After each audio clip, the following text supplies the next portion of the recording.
അമ്മ രണ്ടാണെങ്കിലും നിന്റെ എന്നെ അച്ഛനൊന്നുമില്ലടാ. സ്വന്തം പറമ്പ് വിറ്റ് ആ പൈസ കൊണ്ട് വെള്ളം അടിച്ച് അതേ പറമ്പിലെ തേങ്ങ മോഷ്ടിച്ച് ആ പൈസ കൊണ്ട് വെള്ളം അടിച്ച് കിടക്കണ തന്റെ തലയടിച്ച് പൊട്ടിക്കാണ് വേണ്ടത്. എടാ നിന്റെയൊക്കെ എത്ര തീട്ടവും മൂത്രവും കോരിയവനാ ഞാൻ. കോരി കോരി കോരി. താൻ ബക്കറ്റിൽ കുറച്ച് തൂറിക്കൊണ്ടുവാ, ഞാൻ കോരി കളഞ്ഞോളാം. വൃത്തിയുടെ പറയുന്നതിനൊരു അതിരില്ലേ?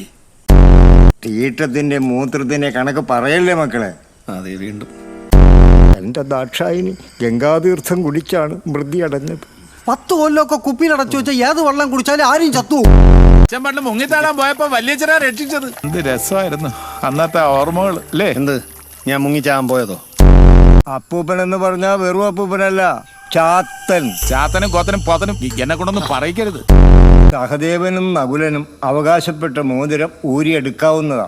ദൂരുന്നില്ലേ? പോരുന്നില്ല. നിഷേ സോപ്പട്. കുളിക്കുന്ന വേണോ അലക്കുന്ന വേണോ എന്ന് പറഞ്ഞ എങ്ങനെയാട്ടാ? അച്ഛന്റെ ആത്മശാന്തിയിൽ ഇവിടെ പ്രധാനം.